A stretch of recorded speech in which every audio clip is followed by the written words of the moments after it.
Good evening. I'm Adrian Danchig-Waring, as introduced by Caroline and Duke. Thank you.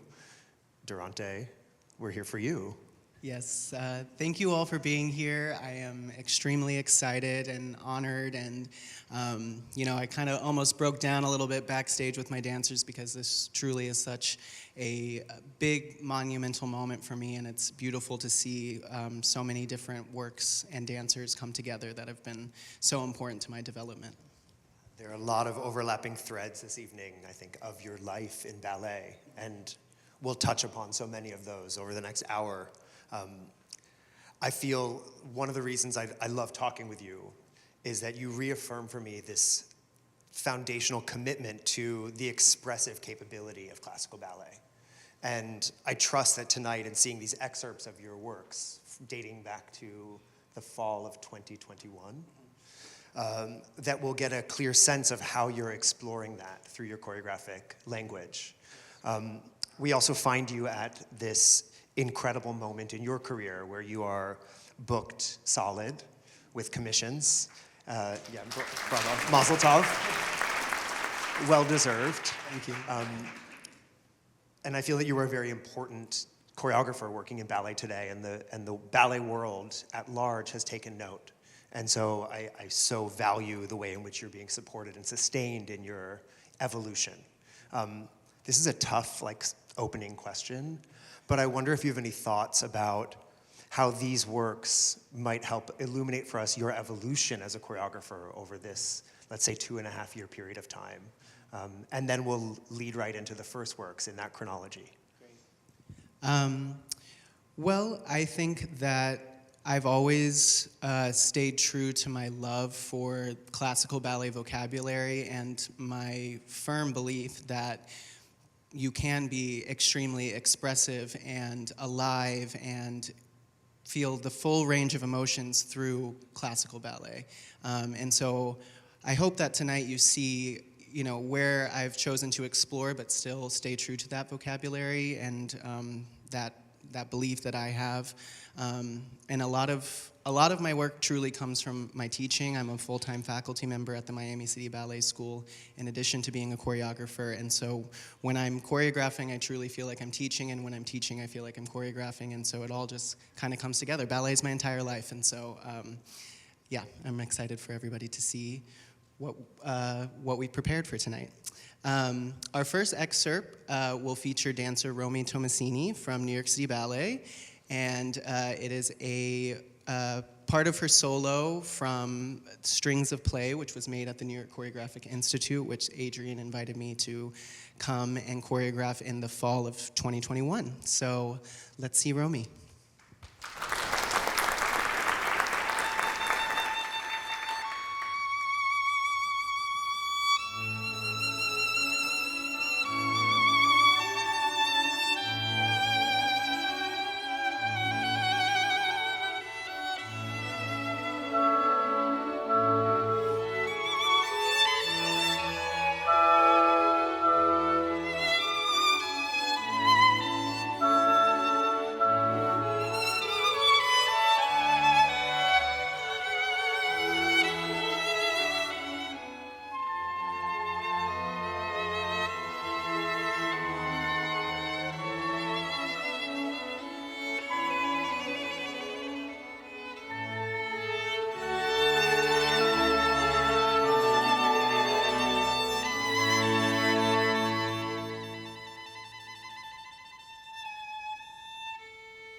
Excellent, excellent, Rommie. Good, good.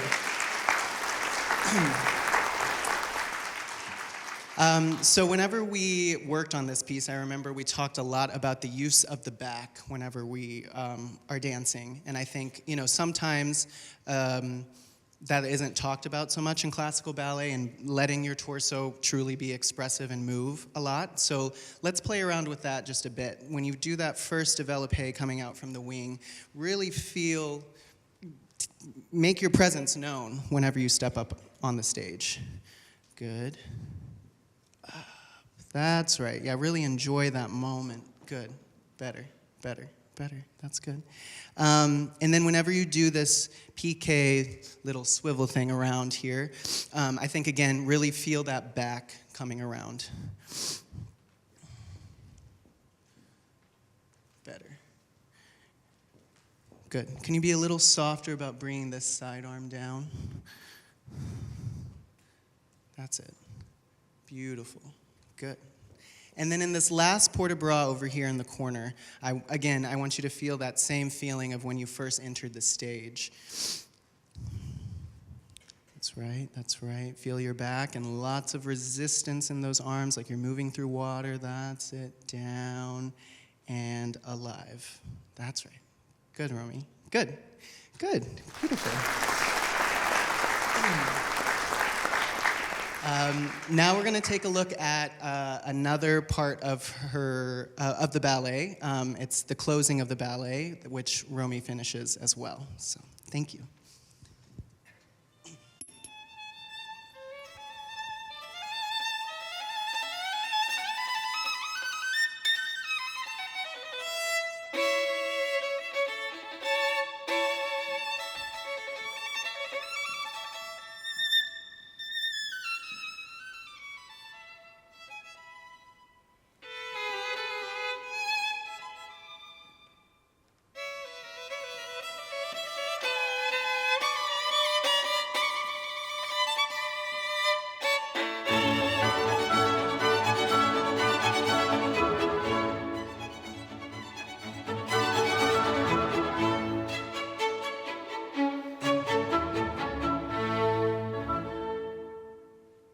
Gorgeous. Good.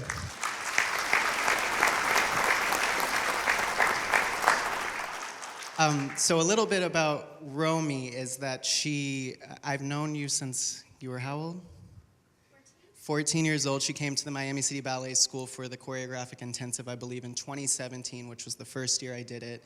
And immediately I recognized her talent, and her quality of movement was so mature, and I was right away I noticed her, and I knew that I wanted her to be the principal in my ballet at 14. Yeah, so it's really lovely to be working with her again, and also all three ballerinas on the program tonight were at the Miami City Ballet School Summer 2018, and they were all in the same ballet that I choreographed and the principals for that ballet, so really special to be working with all of them tonight. Thank you, Rommie.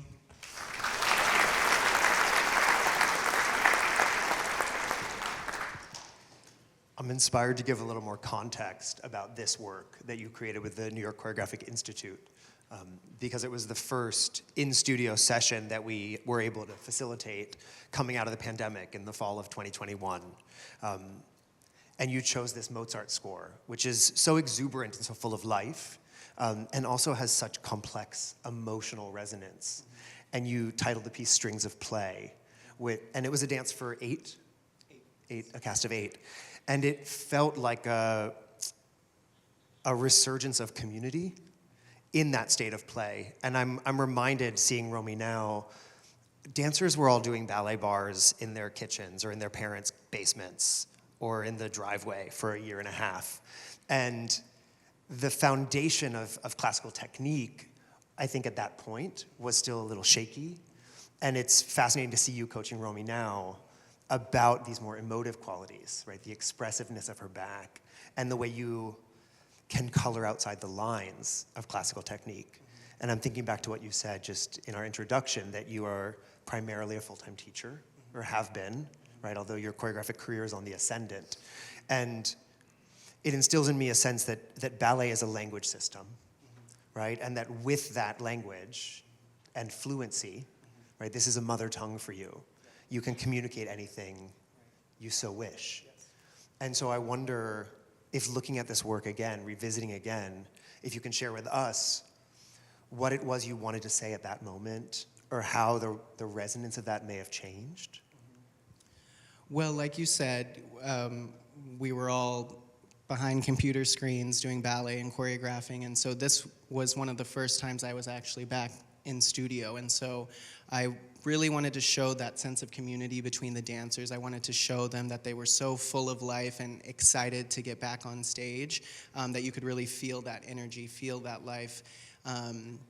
And in terms of what you said about the teaching, I think, you know, I see actually several of dancers that I've taught in here tonight, and they can tell you a little bit more about this. But the things that I focus on, of course, fifth position and, you know, crossing your legs and beautiful feet, but the most important thing to work on in class, to me, once you get to a certain level, is that expressiveness and that artistry, and I really wanted to show that through the piece. I tell my students all the time, I'm like, if you can't, you're here to be a performer, you're not here to make just a fifth position. And if you can't perform in class, then when's it gonna happen? So, yeah. We get good at what we practice. Yes. Yeah, it turns out. I'm also thinking about the point shoe. And this is a bridge into the next excerpt that we'll see. But I wonder if you can describe for us how you see the point shoe's importance in your work, what it enables physically or expressively, and perhaps even what it restricts or limits, and how you balance that tension. Well, to me, the point shoe is a tool to be more deeply expressive, to be able to show the intricacies of the music even more clearly and more expressively, I guess. And so I've always been obsessed with point shoes. You know, I grew up with a Balanchine training and being obsessed with Balanchine's ballets, and obviously that the point work is such a big part of his work as well. And so I think that planted that seed in my head, and I saw, you know, the possibilities of the point shoe, and also working with Suzanne Farrell when I danced for her company, her ability to go beyond that square kind of point technique and be able to fall off her point shoe and look like she's in complete control when it looks like out of control at the same time. And so I also try to work on those qualities in all of my ballets. Well, I'd love to invite Josh Prince up to join us, because this next excerpt came out of your work with Dance Lab New York. Yes. Oh, no, you say, go.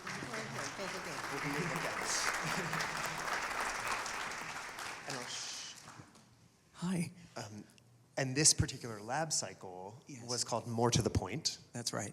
which is very much to our point. There is more to the point. Yeah, hi everybody, and thank you Duke and Caroline, and thank you Adrian and Durante for letting me crash your party. So Dance Lab New York provides resources to dance makers to practice their craft and test their ideas free from the pressures of production. So for the More to the Point lab, we invited Durante to work with our company of male presenting dancers on point, a company of 8 male presenting dancers on point in the fall, almost winter, of 2022. And in that time, we really wanted to invite choreographers in to really explore exactly the question you just asked, and also talk, to what you were describing about the use of the point shoe. Who gets to dance on point? What is the use of the point shoe in today's society, in today's ballet world? I am certainly not a ballettomain. I am a choreographer. So it's really an honor to be with the both of you who know so much about ballet, and I find it so incredible about Durante's love and affection for classical ballet, and Durante's desire to push the art form forward in terms of identity. And what is, our culture now has to ask these deep questions about identity. Who gets to do what, and why are not our young boys being trained on point? What is ballet woman, as Balanchine is famous for saying? If so, why? And why not? And so that was the goal, to see, what would you explore if you had 8 male presenting dancers on point? Thank you for that framework. Sure. Of course, the point shoe historically was, to use your language, Durante, was a tool of femininity. And it elevated, the ballerina body in such a way that she could become a sylph, right? Or a Willie in Giselle, right? Like a ghost, some kind of weightless creature. And it fundamentally poses this question about the denying the corporeality of the body, right? The reality of physics, the effects of gravity on the human body, and elevates us up into this reified body, right? And ballet, of course, came most clearly through the courts of Versailles, where it was designed as a way for us, lowly humans, to get closer to God. And the point shoe gets you a couple inches closer.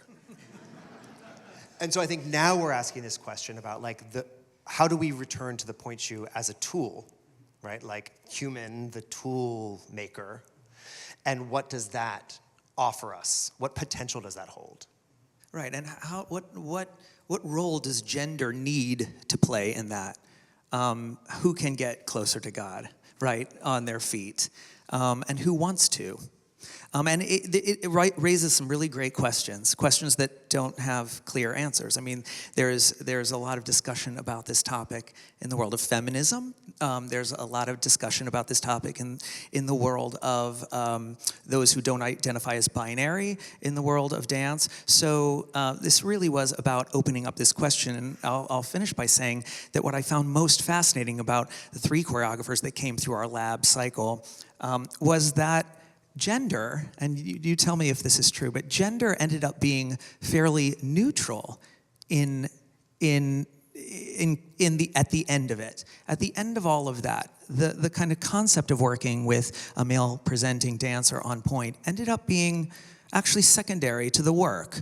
That the work was the work was the work. Point was point was point. Whether it's a male body, a large body, a small body, a male presenting body, a female presenting body. Did you feel that? Yes, I did, and I have a commission with the Trucks next season that has already been choreographed, and I get asked this question a lot. People will ask, do you choreograph differently between female dancers on point and male dancers on point, or male presenting gender nonconforming dancers on point? And I don't. I go about it the exact same way, and to me, we have this balletic language, and why not let every single person get to use every single step or every single tool that we have to use? That only will lead to more expressive and free and real ballets, to me, which is what's needed in the classical dance world, in my opinion.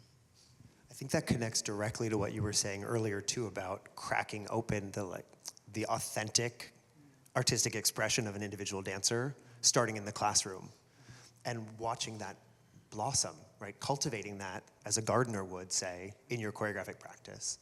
Exactly. And so I wonder if you can intro us into this excerpt. Of course.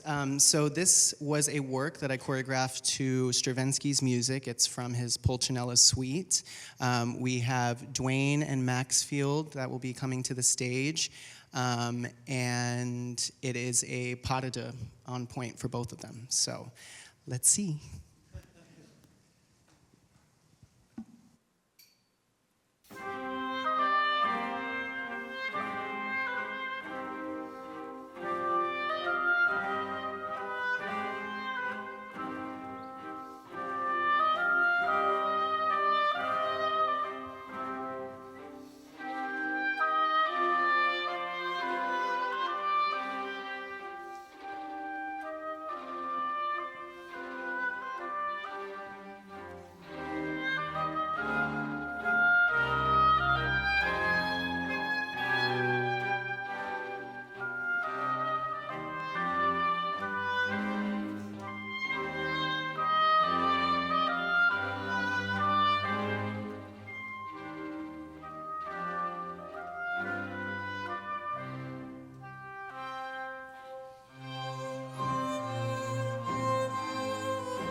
Very nice, very nice.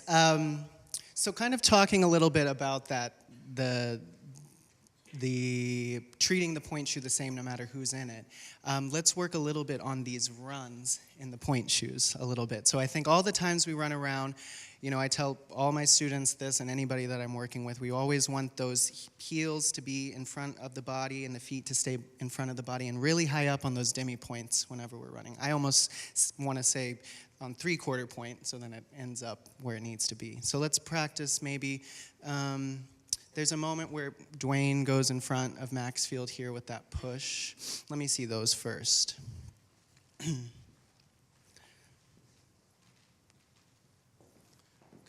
up. That's better.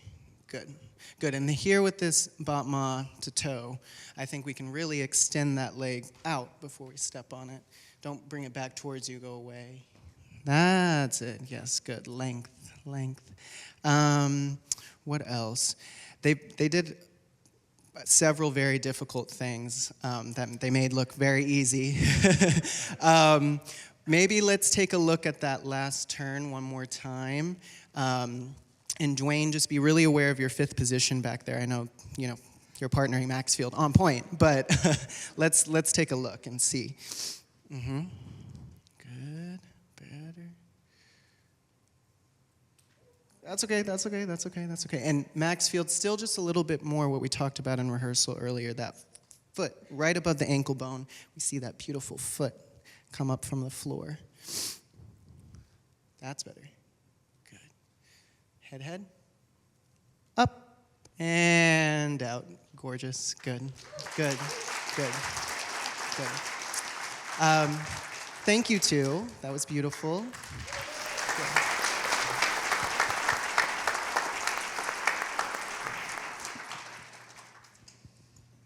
So we've seen 2 excerpts, a solo and this duet. And I have this like Balanchine quote in my mind about how choreography is the abstract memory of form. And watching you work with Duane and Maxfield just now reminds me that when you have 2 bodies on stage, your capability of developing narrative, even if it's abstract narrative, increases exponentially, right? Because you have 2 bodies in relation to each other, moving in alignment or moving in counterpoint, right? That so much more becomes available. And I think this next work passage that we'll discuss is the most narrative of the works on this evening's program. So I'd love to invite your collaborator, Angela Lynn, to join us to discuss. Thank you.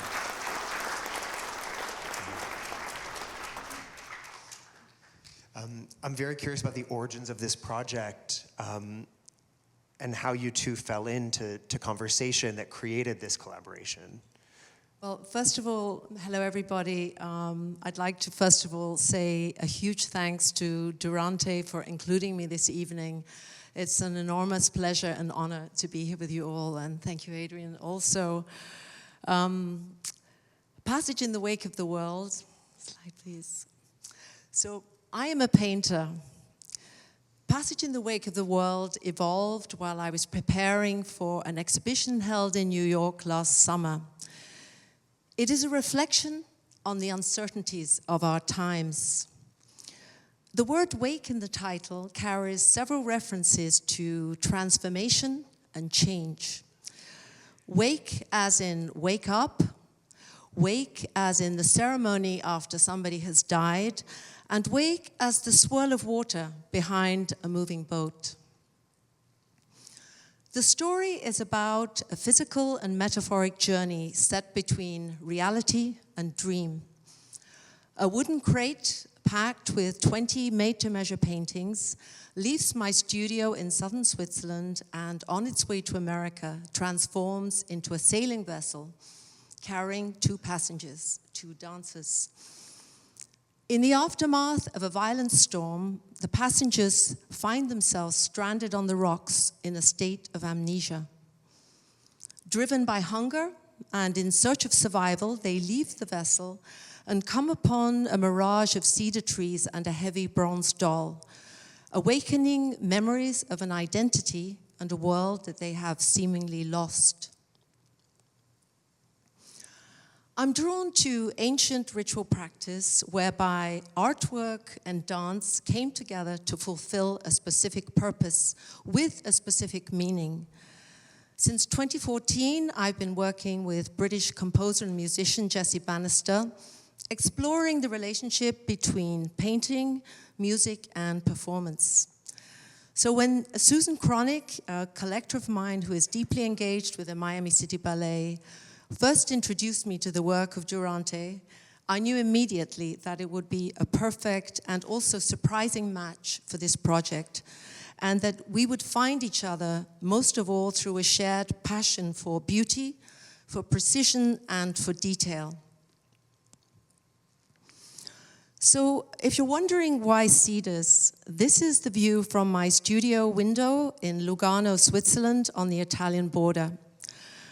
I've been looking into these 150-year-old Himalayan cedar trees for several decades, and they've become a sort of scaffolding for my ideas as a painter and artist. So figuring out how to bring my experience of movement as a painter into dialogue with the choreographic language of Durante was very exciting and very new. Envisioning the dancers within the paintings, occupying the spaces between, shaping dialogues with the disruptions and continuities, gave way to a whole new layer of narrative in the entire project. I also like to think of my paintings as dwelling places to which one can retreat from the frenetic pace of our world today. I painted this 15-foot landscape that I call Black Mountain as a place of refuge and discovery for the passengers. Imagining the dancers embodied in the works, moving so close that they might smell the paint on the canvas while dancing, was extremely powerful and evocative thought. I became deeply curious, how would the paintings affect the performers and the performance? And how would the choreography affect the perception of the paintings? The work became a poetic synergy, not only as a collective art form, but also on a human level, bringing us together as artists of different culture. We are all biracial in this team. Different generation, and different artistic discipline. We also made a film, and we'd like to share a short clip with you to give a little more insight into our collaborative journey.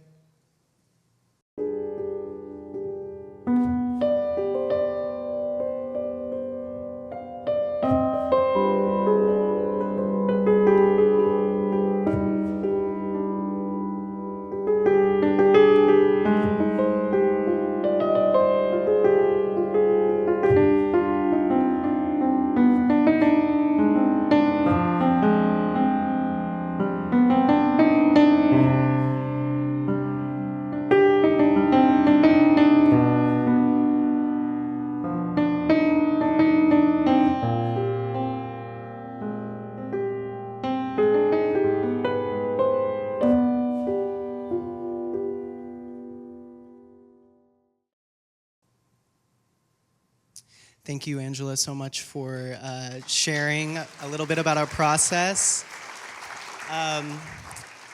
I was drawn to this project for multiple reasons. One, the narrative aspect, which I had never explored in my work before. All my other works are abstract and non-narrative. I was also interested in the collaborative aspect, which I really hadn't done before, especially with a painter. And like Angela said, finding that connection between, you know, the intricacy and precision of painting and also my work. We made the whole work through Zoom, the dance portion, and as you can see here, this was one of our Zoom rehearsals with Angela in Switzerland, Jessie, the composer, in England, myself in Miami, and my dancers, Itzkan and Michael, in New York. Here's another short clip of our Zoom rehearsal. This way, that's right, good. And then Itzy on point, maybe bend your legs to go to the other fourth position. That's very good. And then do it one more time and do a big breath to the other side. Yeah, that's right. Good. So I'm here in my kitchen choreographing. It was also very different for me because this was the first time my work wasn't just shown at a theater on a stage. We performed it in an art gallery with the audience all around us, and so creating work that wasn't so presentational to the front was definitely a challenge for me, but it was something that I was excited to do. We are bringing the work down to Miami to the Institute of Contemporary Art in April, and Angela is going to share just a little bit more about that. Yes, well, as this project is, maybe for the next slide, please. Next one. Yeah, this project is an evolving project. It's an ongoing story, and I am doing new works that as the project evolves. And I did just want to underline that it wasn't that I did all the paintings and then Durante developed choreography based on them. It was something, the choreography and the paintings grew out of our conversation and the music, actually. So it was a very organic process how we developed the whole thing. So in the ongoing narrative, in the presentation we'll make at the ICA Miami, the passengers begin to remember what had happened before the storm. And they recall an immense heat that had triggered unyielding change. And these awakenings began to affect their approach, how they would face their ongoing journey. Wonderful. Yes, very excited about the Miami performances, and hopefully some of you New Yorkers can join us and get away from some of this cold. I want to thank Angela for speaking about her work and for being here in New York, coming all the way from Switzerland. Thank you so much, Angela.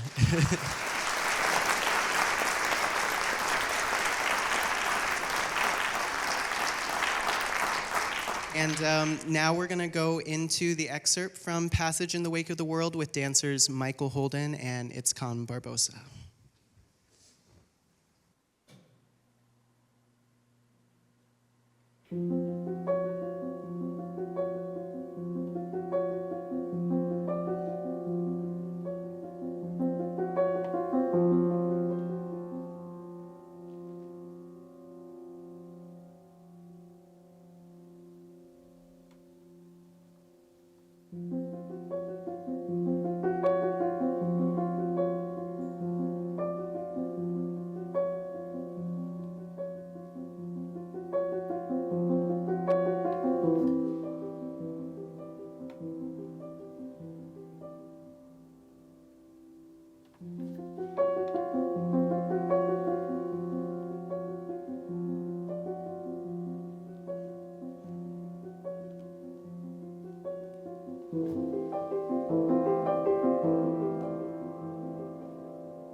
Beautiful dancers, thank you.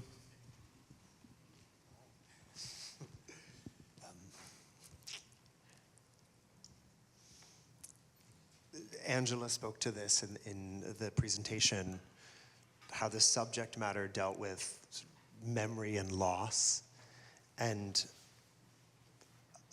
the burying of trauma.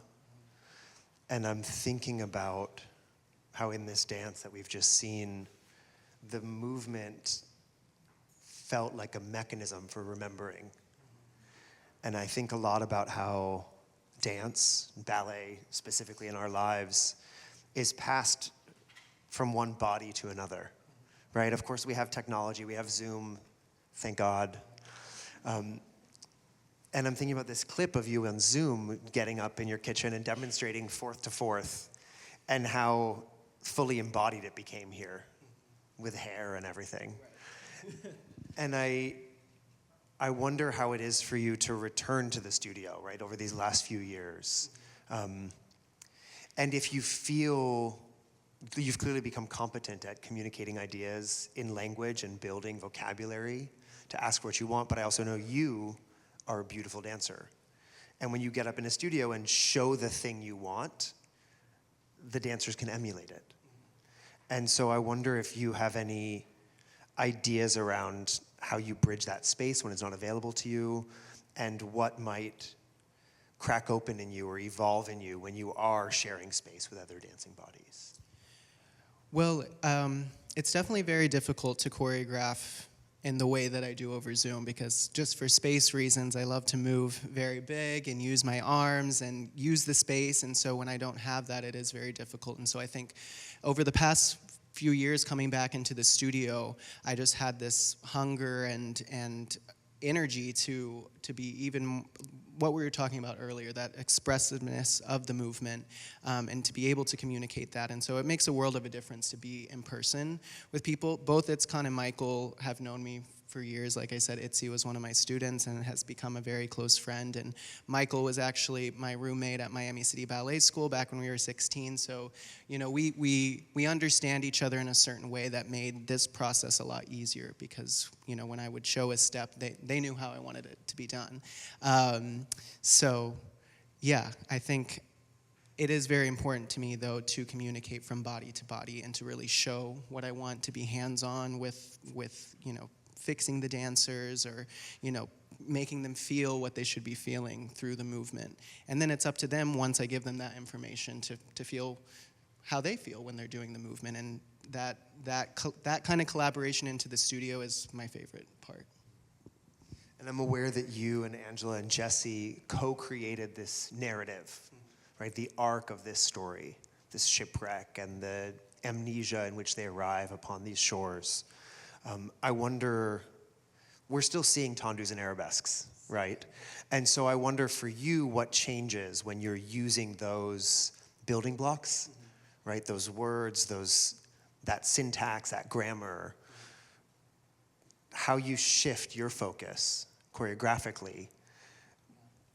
Well, I think having music that isn't music I typically use, you know, it's a lot different than Mozart, Jesse's music, and so I think hearing it gave me new ideas, and I did want to push myself to, like I said, use that classical vocabulary, but make something completely different. I've been making ballets for 10 years, and I wanted to break outside of, you know, something like you saw with Rommie at the beginning is what I always love to make. And so making something that had the story that did have more of a contemporary or modern edge, while still finding where ballet steps could fit in with all of that and make it make sense and make it beautiful and cohesive and flow. It was very inspiring for me to get to do that. So I'm happy that Angela invited me along for the ride. We learn a lot when we work at our growth edge. However, there's always something beautiful about coming home. And I know this next piece that we'll take a look at is a commission for Miami City Ballet, which has been your home since you were 16. And so I wonder if we can shift our focus now back into abstraction, neoclassical balletic abstraction. This is a work to Paganini. You've titled it Paganini in Play. So the tone is somewhat different than what we've just been discussing. And it actually returns us back to strings in play, the first excerpt we saw this evening. And so I guess I wonder, just to kick us off, like, what does this idea of play as a concept mean for you? Well, I added the title after I had already almost completed the work down in Miami, and it premieres actually in 2 weeks, in the first weekend in February in Miami. And to me, I heard, Paganini's music is so dramatic and sweeping, and it takes you to all these different places, but I wanted to kind of find that juxtaposition with the choreography, that the dancers were in play with the music. There's going to be a live string quartet for the actual premiere down in Miami on stage. So I want them to be in play with the musicians, and I want them to be in play with each other and themselves, like finding the phrasing and the whimsy in the movement was something that was very present in my mind when I was creating the work. I realize we've been talking a lot about the tension between classical technique and expressive capability. I also see that as a tension between structure and flow. And I wonder, on this theme of play, if you feel any connection between a state of play and your own creative flow. I definitely do. I mean, through my process in the studio, I always want the dancers to be comfortable and to have fun, and I myself want to be able to have fun and play around. And ballet is something that brings us together in the studio. And like we talked about a little bit earlier, we have this common language together, and I want it to be a fun experience when you're doing it. I mean, it should be something that uplifts you and that makes you feel and allows you to have that freedom and playfulness in your dancing, so that it isn't always, again, I don't want to show classical ballet in an old-fashioned way. I want to show it how it exists in 2024. And so you invite your dancers into that? Yes. Into that state of play. Yes. And who are the next dancers we'll see? So we will be seeing Renan and Mary-Kate in this next excerpt from the first movement of Paganini in play. I want to give an extra special thanks to Mary-Kate, who found out that she was going to be coming here on Friday because of a dancer injury down in Miami. And so we got her tickets booked and her hotel booked, and she's here. And she looks beautiful. So, yes.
Beautiful dancers. You both have such gorgeous length with how you move, but I think we can do more at the end here. Whenever we're doing these last promenades with the leg front, I think Mary-Kate, really extend off that leg as you're stepping into the next promenade, and maybe Renan, give her a little bit of a push to help her with that. Should we take a look at that?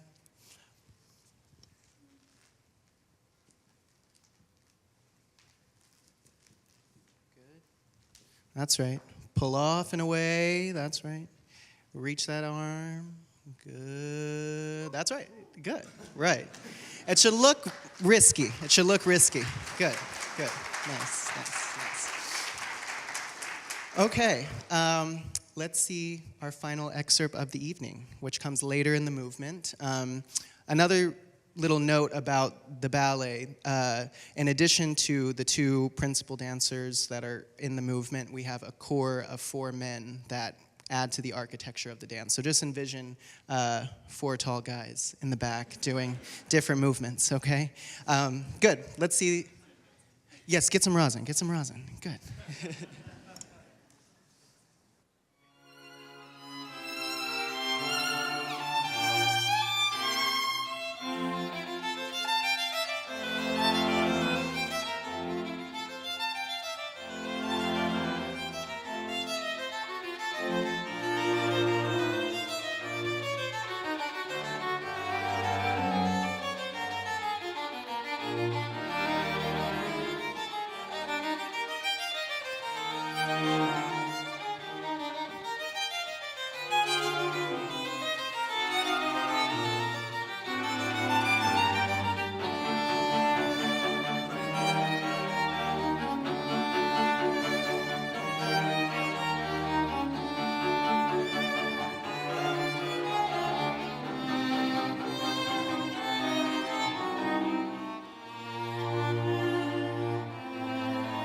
Good, good.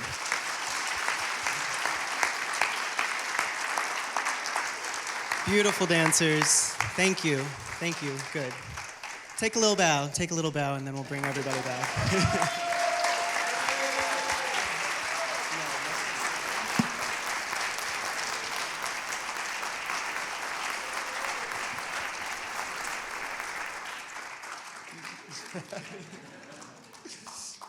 Well, the state of play is so apparent, right? And at such close range, we can see also the pleasure in that risk-taking that you were just encouraging, and the knowledge that, right, the preparation, the daily class, the 10,000 hours have prepared them to execute on a dime. Exactly.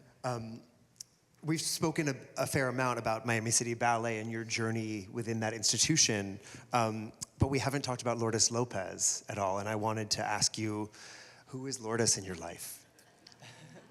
Well, Lourdes saw my very first piece when I was 18 years old. It was in my last year at the Miami City Ballet School, and it was the first year that we did our student choreography class. And, you know, I was having a bit of a rough patch in my year. I didn't know where I was going to be dancing the next year. I knew I wanted to graduate from the school and start dancing professionally. But I always knew that I wanted to make ballets. I started actually in my parents' basement when I was probably about 8 years old. 2 of my former cast members, AKA my sisters, are here tonight. And I used to force them to rehearse in our basement, and I would use all the printer ink from my parents' printer to make actual programs and the whole 9 yards. So, you know, I used this choreography class in my final year at the school as a way to be expressive and to feel like I was doing something with my creativity, and I used 3 of my best friends. Michael Holden, who you saw in Passage, was in my very first ballet. And Lourdes saw this at the performance, and she, immediately after she saw it at the little showing of the student works, she came backstage and she said, Durante, we had no idea that you could do something like this, and why don't we put it in the end of the year workshop alongside Balanchine Serenade and Sleeping Beauty? And I was like, okay. No pressure. No pressure at all. You know, I just made it for fun, and then it led me on this road, and Lourdes has supported me a lot through all of it, and you know, been a person that has told a lot of other people about my work and what I'm capable of, and she's believed in me, and she's, you know, she's encouraged me to try new things, but to also stay true to myself. And yeah, she, being now a full-time teacher back at the Miami City Ballet School, has been such a full circle moment. I never thought I would end back up there, but something kept calling me back, and I'm happy it did. Thank you for that.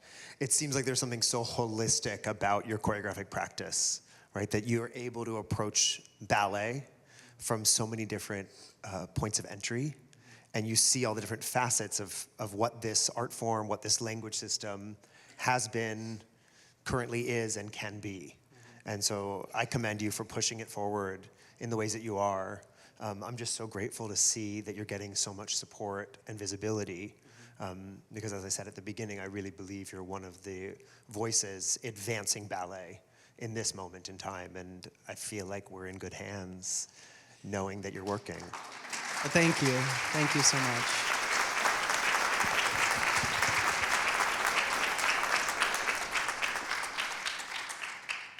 I think we're going to welcome all of the dancers back to the stage for one big group bow.